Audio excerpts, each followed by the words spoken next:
Díogúibh go léir cóide agus tá fáilte ród welcome to be my guest with me, Mary Honan, on Lear Media TV, supporting the Samaritans, Limerick and Tipperary, Clare's Wish Foundation in Limerick, and Deal Animal Rescue in West Limerick. And my wonderful guest today is Dr. Loic Guyon from France. Hello, Loic. Hello, Mary. Thank you so much for having me on your show. It's absolutely my pleasure.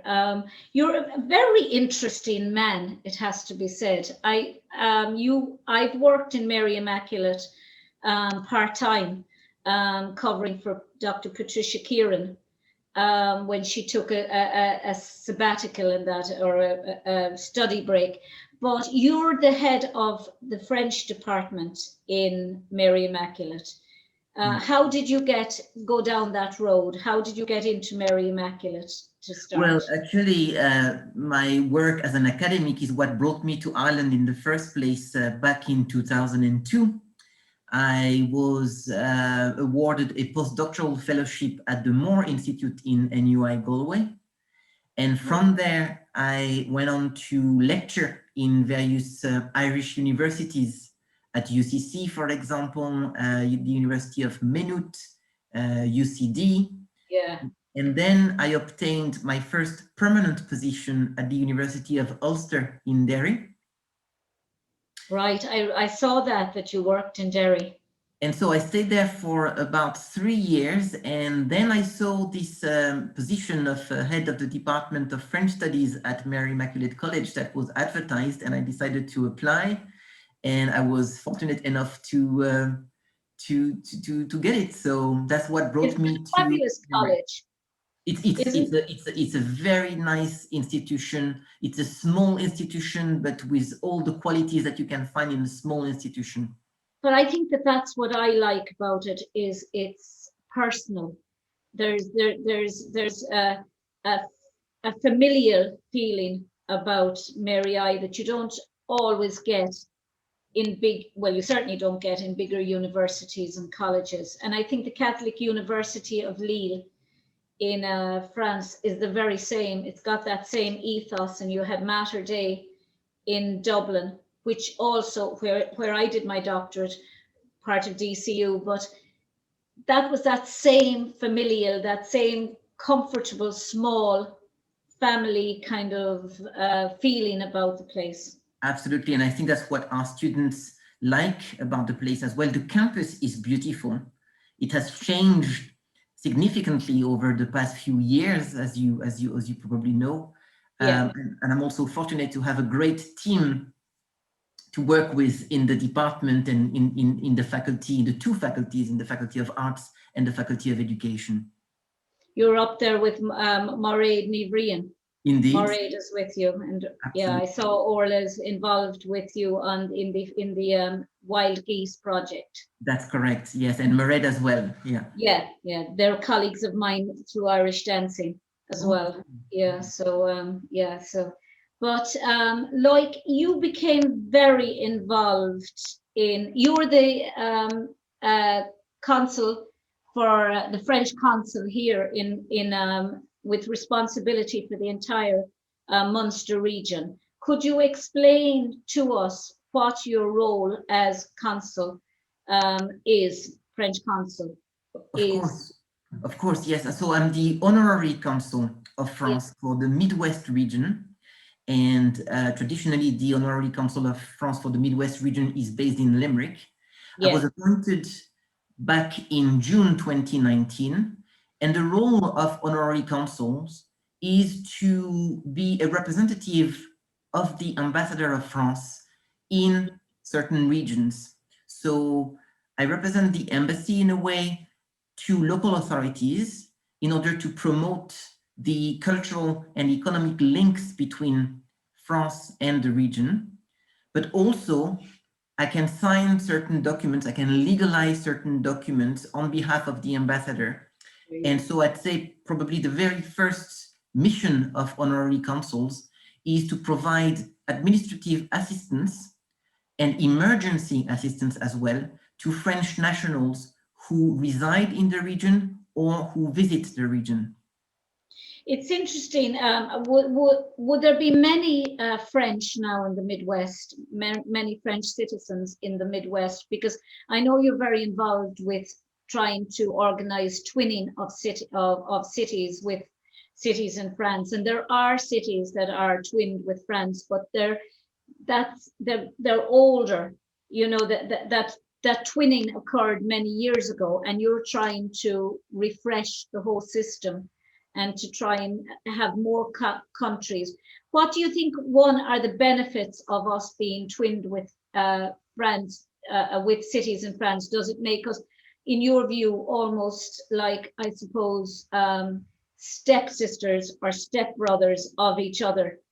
So that it brings us closer together because we have that personal relationship. Absolutely. It's very important in terms of cultural exchanges, linguistic exchanges as well.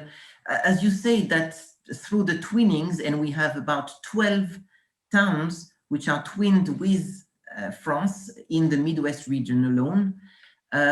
This is really conducive to bringing people together, enabling them to share a lot. And as you know now, France is Ireland's closest EU neighbor after the Brexit. So it's all the more important, I'd say, now than it was before. How you're working in the area of, well, obviously, in the area of the French language and the importance of the French language, and you also work with primary schools.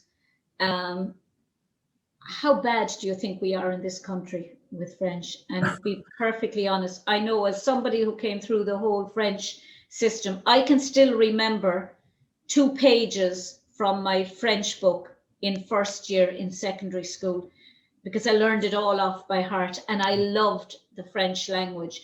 But I don't think it was taught right in this country. I think it was just taught by either rote or books, instead of, like they do in the Alliance Française, through film or through drama or through, I think children learn when they're learn something when they can actually enact it themselves. If it's Shakespeare, do become part of a Shakespeare play, and then you learn the dialogue. You'll start to understand the language because you're acting it out. I don't think we do it. What do you think? I mean, you've put your finger here on a problem which isn't simply connected to the learning of French or of languages, but of many other subjects. And I know that things are evolving at the moment, but you're putting your finger on the issue of rote learning, which is not, you know, very satisfactory. I'd say, you know, French is the language which is the most studied in Ireland in schools. Yes, it is. And I know many Irish people who are really at ease speaking French. So I wouldn't be so critical of the ability of Irish people to speak French. Now, as you said, it all depends on the methods of teaching. And you mentioned Alliance Française. They have excellent teachers there, and I would really recommend anyone who wants to brush up their French or even start from scratch, perhaps, to go there and take classes at Alliance Française. We are lucky enough in Limerick to have the oldest Alliance Française in Ireland, created, I believe, over 70 years ago, perhaps even 90 years ago. And that's where you can really learn. Of course, you can also decide to do a degree in French and another art subjects. That's what we do at Mary Immaculate College in the Department of French Studies. And as part of our program, we've indeed designed methods which help students learn the language in a way which is more playful, perhaps. That's exactly what I'm saying. And that involves much more interaction as well with the language than certain methods that you've mentioned before. I mean, my PhD was in English literature. So, you know, and you hear people saying all the time, oh, Shakespeare, it's impossible to understand Shakespeare. I hate Shakespeare and all that. I loved Shakespeare. I understood what, but I also loved drama because I taught it. So I always felt that if children and adults who were interested in drama and that started to put on dramatic plays of Titus Andronicus or The Merchant of Venice, that they would start to understand, because they're having to say those pieces. It's now not something they're learning, but something they're doing physically. Absolutely. I couldn't agree more with you. And theater is so helpful Yeah. to achieve this. And as part of our final year course at Mary Immaculate College, right now, I'm working with students on a 19th century French play that they actually get to perform. So we start by translating the play so that they understand all the nuances, the meaning of the play, and talk about the context in which the play was written, the historical and artistic context in which it was written, and then they get to perform it. So that's a very good way for them to improve their language skills. And even with children, you know, learning the language through cartoons, or learning it through comedy, or learning it through comic books and things like that, format that they're interested in, instead of putting them and having them with a French book, La Défense, or La Défense was a book we had going to in secondary school. I'm telling you, I can still remember the first 2 pages of the first chapters, because I loved the sound of the French language. French and Italian, I don't think there's any 2 languages like them. They appeal to my ear. Some people, it's German or it's another language. To me, they're wonderful, but they're guttural. And I like the softness of the French language. And as well that I can mention is the fact that when you learn a language, it's very good to also learn the culture with it. And it helps mixing the two. It gives a context to your learning of the language, which helps you remember the vocabulary, the new vocabulary that you acquire. So that's what we do at Mary Immaculate College, for example, but also I know that the Alliance Française are doing exactly the same. So what I find is, I find the pronunciation fine. I find the vocabulary fine. It's the grammar. You tend to put, because we only have one definite and one indefinite article, whereas the French have le, la, les, yes, une, des. And you're there trying to decide, is it a feminine, is it a masculine? And we don't have that in English. It's just the or a. Simple indeed, but it's just practice, you know, and the fact of exposing yourself to the language as much as you can through listening French radio, watching films, TV series, reading books or newspapers or magazines in French. If you do that, that will help you grasp those little difficulties with grammar that you mentioned. It will come automatically, in a way, naturally after a while. Well, I hope so in my case, because I go every year to France, to the Catholic University of Lille for 4 days to talk, and I've always done it in English, and everybody else, and it lasts for 8 hours every day, and you're 8 hours every day for the 5 days listening to French, and you come up then and speak in English, and it's just... It's good to have a difference as well, you know, it's good to hear different languages being spoken, so. Yeah, but you see people glazing over after a few minutes when they're listening to English for too long. But what was I going to say? You also became very interested in our hero of this city, Patrick Sarsfield, whose statue is in my parish. Some councillor there a while back wanted to move it, and we were appalled because it's attached to St. John's Cathedral, which is my parish church. You became interested in repatriating Patrick Sarsfield. Can you tell me why, what developed that interest with you? Of course. So I've been living in Limerick since September 2009. So it's over 11 years now. And of course, when you live in Limerick, you come across the figure of Patrick Sarsfield very quickly. You have Sarsfield Bridge, Sarsfield Barrack, Sarsfield Street. You see the name of Patrick Sarsfield everywhere. But I can say that my interest in Patrick Sarsfield and the wild geese more generally came about after I was appointed as Honorary Consul of France in June 2019, when I decided to try to organize something around Bastille Day.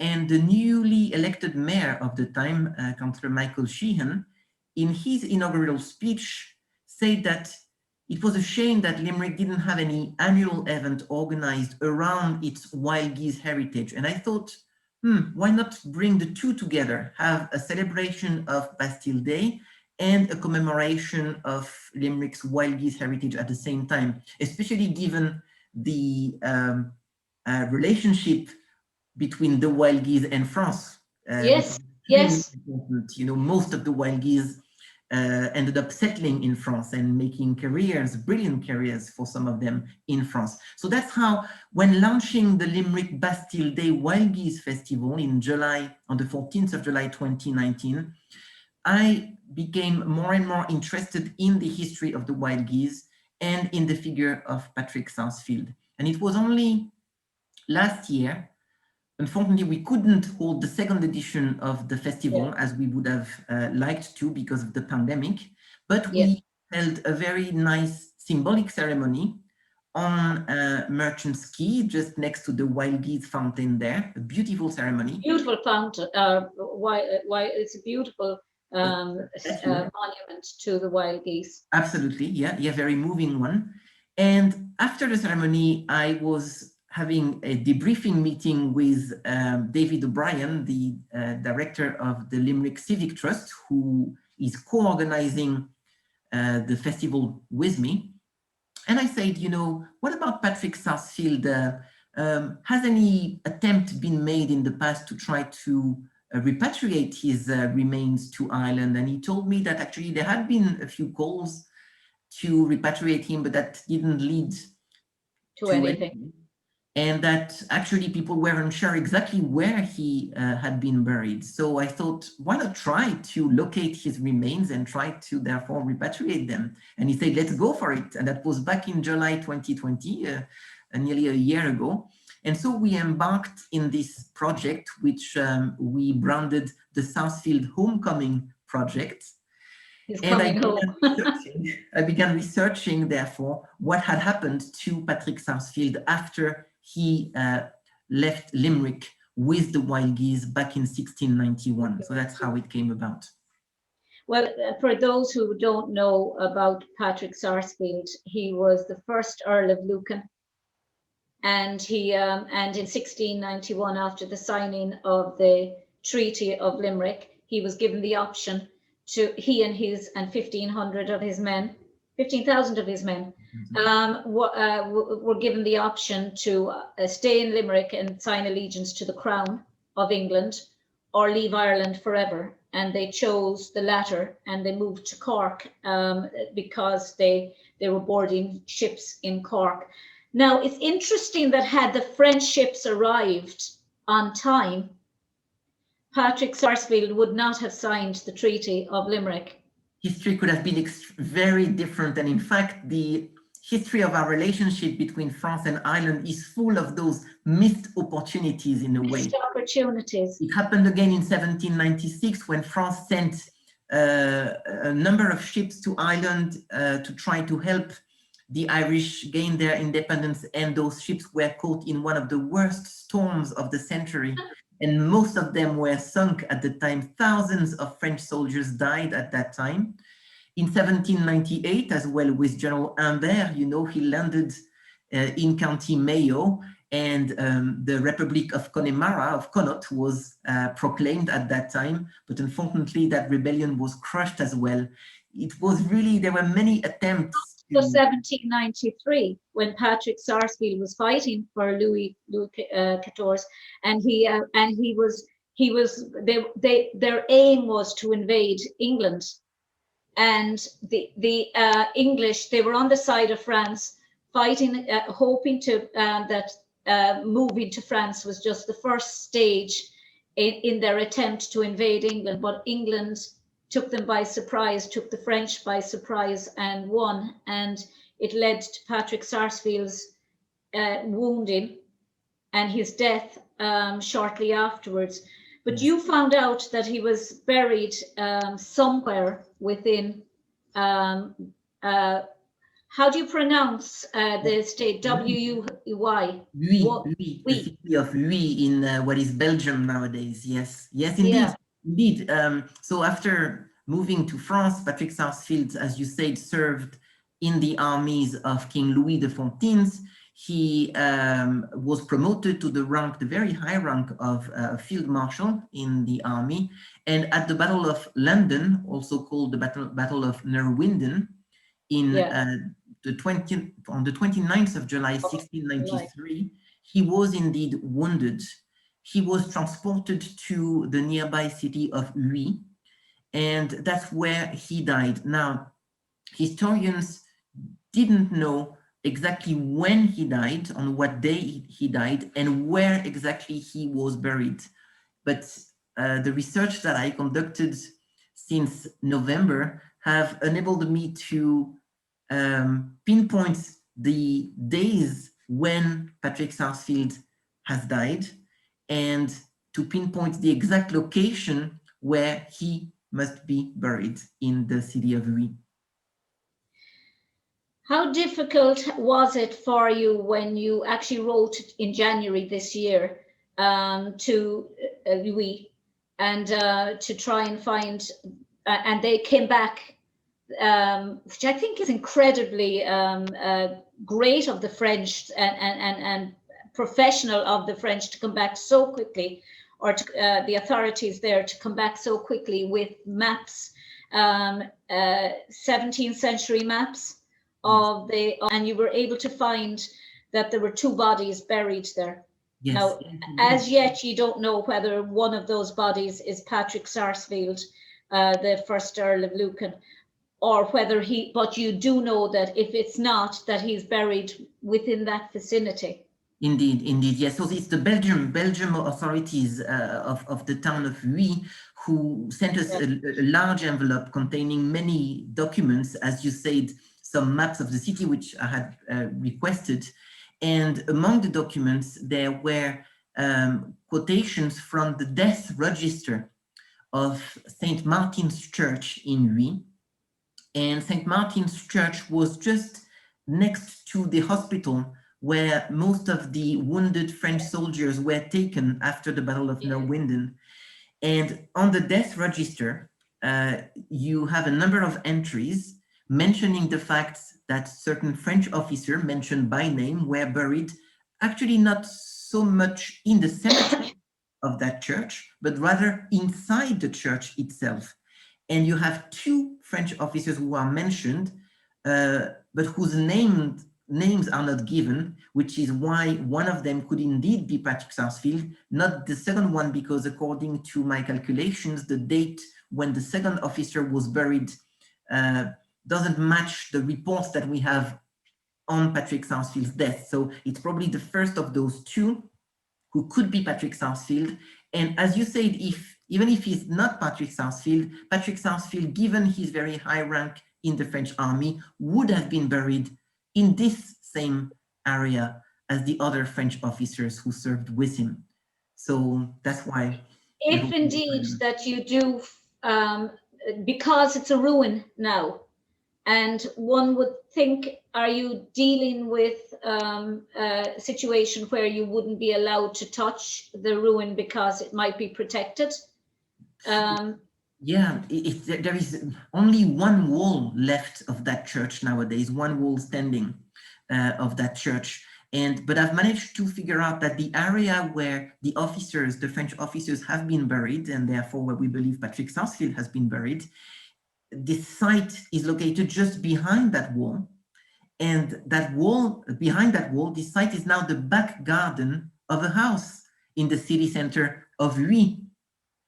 So what happens if you have to say to people, excuse me, can I dig up your garden, please? I'm looking for Patrick Sarsfield.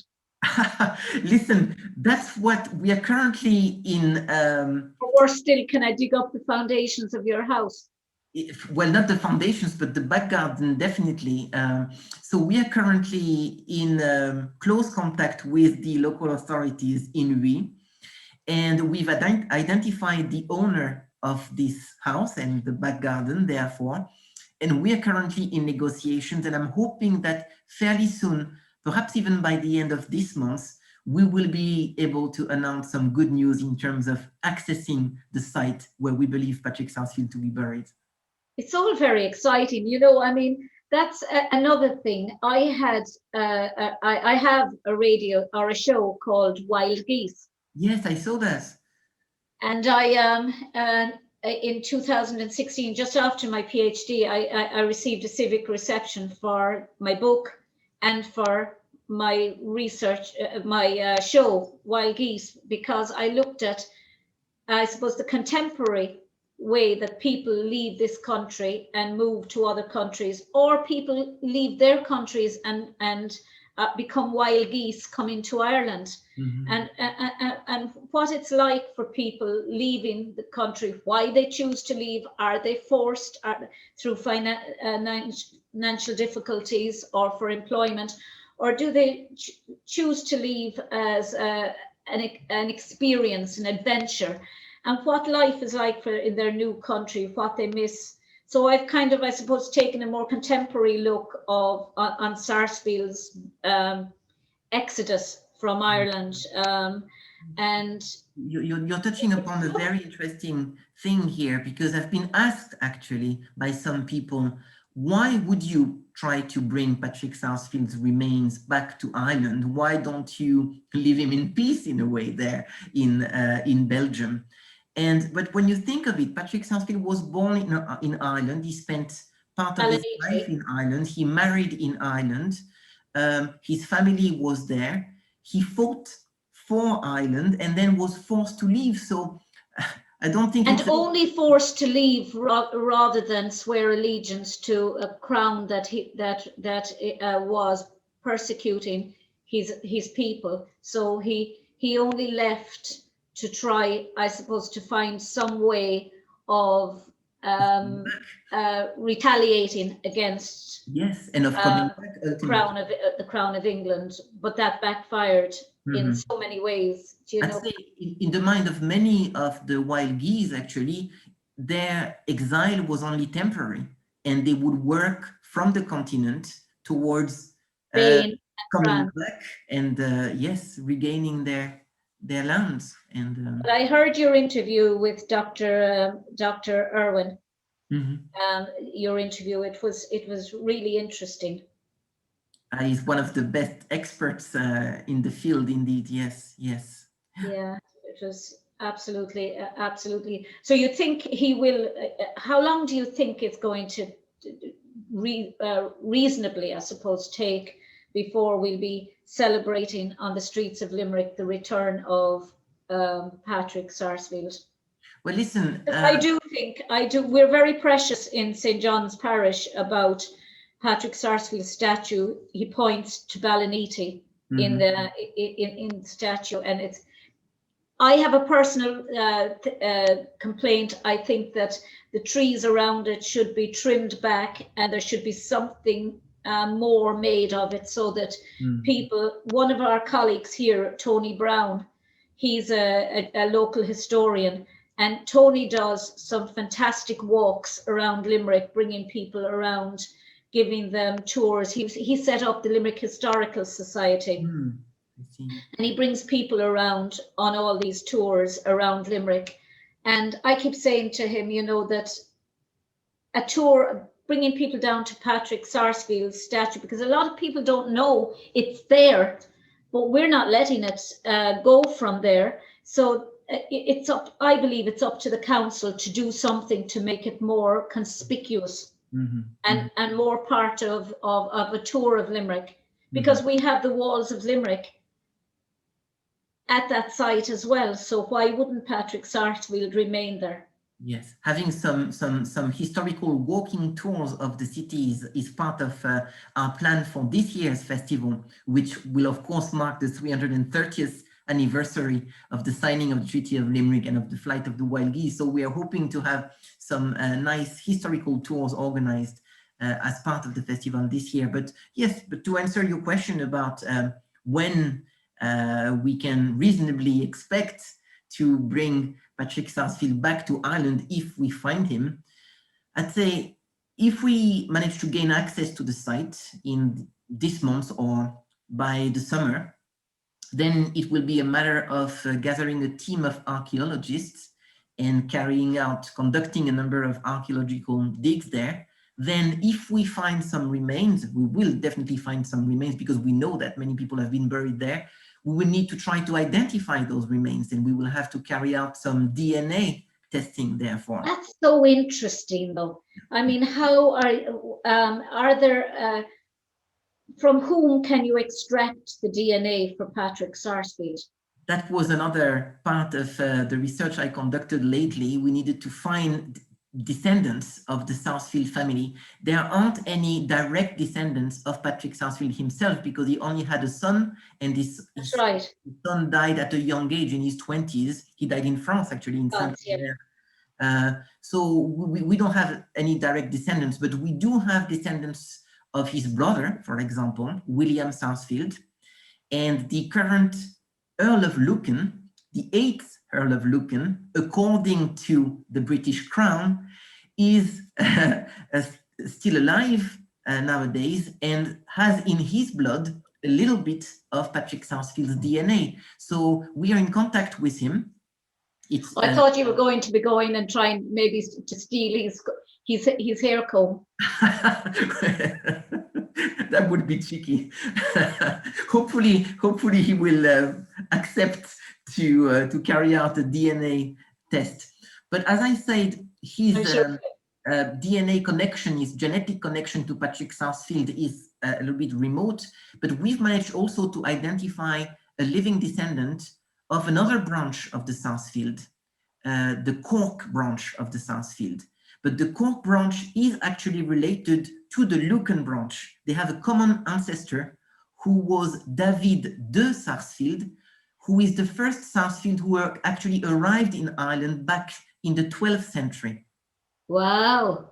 And since, as you may know, the Y chromosome, which is the male chromosome, is transmitted generation after generation to each male descendant, this means that the current male descendant of this Cork branch carries exactly the same Y chromosome as Patrick Sarsfield himself. So that will be a way for us to identify any remains that we find in Ri. Oh, that's just so exciting. That is really, really so exciting. It's funny now that, you know, I mean, I was always fascinated, I suppose, by the flight of the wild geese. And I'm also fascinated about the amount of work the Limerick women around that time did to protect their menfolk. And there's nothing in this city, no tribute to the women of Limerick, Manana Limni. There's nothing that like a statue, some grand statue representing the women of Limerick who fought alongside and also hid weapons and everything for their menfolk. This, Mary, is about to change. I'm going to break some news in your show today. Is that as part of this year's edition of the festival, we are going to unveil a plaque in honor of the women of Limerick who fought so bravely to defend. There you go. So can I come to it? I want to come to that. Absolutely. I'll make sure you're invited. I'll make sure you're invited. Excellent. Yeah, no, that's fantastic. Because I've always felt I'm not a feminist. I'm a feminist with a small f. But I do believe that there is really a need for something to represent the women that actually went out and put their own lives in danger in the 17th century, you know, which was no mean feat. And since, all in defense of this city, which is a very defensive city anyway. We've been known as the city, we're the city of the violated treaty, but we're also a city that we once had our own government, if you like, for a week. Yes. a communist, the communist type government here in Limerick, because with our own coin. I often wondered why they didn't actually hold on to that and let every county have its own government, if you like, not its own council, but run its own county. Yes. Bit like America. It's true. And you know that back in 1690, Limerick had a French officer as its governor. It was a man called de Boisselot, who fought alongside Patrick Sarsfield to defend the city when the other French officers and part of the Irish officers had left thinking that the city was indefensible. They stayed, Patrick Sarsfield and de Boisselot, they stayed, and as you know, they so bravely defended the city back in 1690. And then de Boisselot was appointed as governor of Limerick at that time.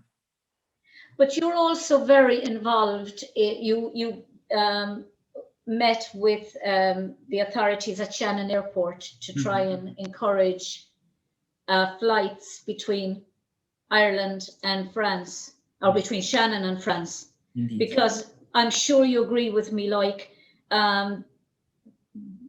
the way that Shannon and the Midwest region is being ignored at government levels is simply objectionable, really. I mean, Shannon is being overlooked all the time. If there's any money to be taken from any airport, it's taken from France. No flights coming in, everything given to Dublin at the detriment of the Midwest.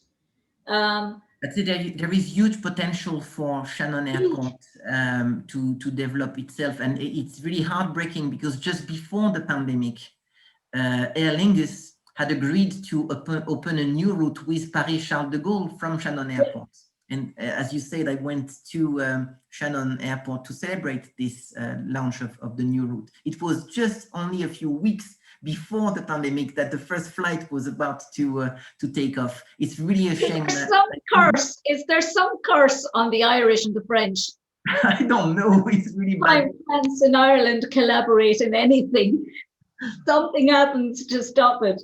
It's really bad luck, but I'm really hoping that as soon as we're out of this pandemic, Aer Lingus will come back and say that they can still open that route to Paris-Charles de Gaulle. It would, in terms of tourism, you asked me earlier on how many French nationals were living and visiting the region. Well, you have about 800 French nationals who live permanently in the Midwest region, who are residents in the Midwest region, but you have about 70,000 French tourists who come to visit the Midwest region every year. That's a huge, opportunity in economic terms. I remember when I was 14 years in Bunratty Castle as an entertainer, and the amount of French we used to get, French tourists coming, busloads of French tourists coming every season. It was the French, the German, and the Americans that used to keep Bunratty going on their own. And every year Shannon Development and Board Foilcha used to combine to send us to La Défense in Paris, to the Semaine Mondiale. And it was a tourism fair, and every country was represented by somebody, and we used to perform one show every hour on the hour for the French visitor people going in around to look at all the stands representing each country. It was a wonderful event, and we used to do that 2 or 3 times a year. And I think that's where my passion for France came. Everything about the French, I love the accent, I love the food, I love the culture, I love the relaxed, the idea that when they go out for a meal, it's almost like a performance, because there's no one rushing them. They sit down after the meal, they have their cigarette, they relax, and they drink their wine, and there's no rushing.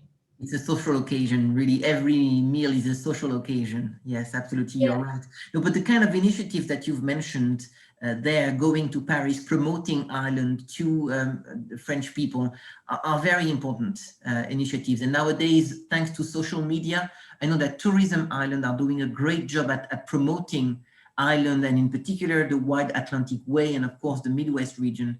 And the number of French tourists who were coming to visit Ireland every year kept growing and growing year after year. So I'm hoping that as soon as the pandemic is over, we will see that trend resume and many, many more French tourists coming to visit Limerick. Yeah, because it is the one thing that the Irish is probably leading in the world, I would say, and always has been.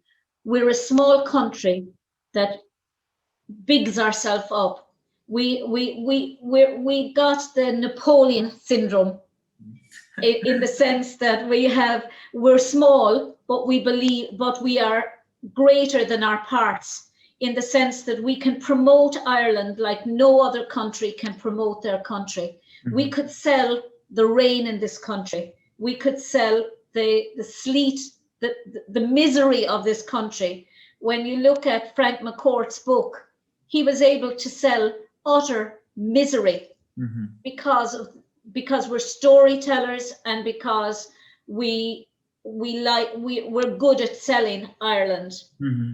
You take England, if England didn't have the royal family and didn't have they're a big country that isn't as good as us at selling ourselves. Mm-hmm. And I do think that, and I say that as I was born in England with an English father, but I do think the Irish are exceptional at promoting Ireland.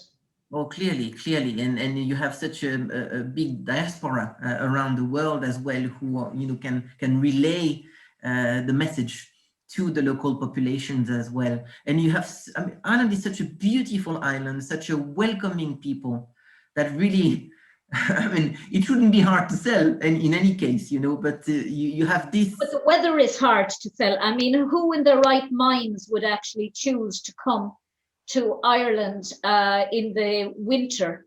But they do, because we sell ourselves beyond the weather. We sell ourselves as this happy-go-lucky country with the 40 shades of green and the 100,000 welcomes. Mm-hmm. Yes, it's true. Yeah, absolutely. And you're able to look. I remember an American man from Texas one day at a hotel out there on the Ennis Road, and he was standing in the rain, and it was lashing down on top of him. And I said, "Are you all right?" And he said, "I'm just admiring your Irish rain." And I just looked, I can still remember the look I gave him, and ran in out of the rain. I just thought, this man is a simpleton.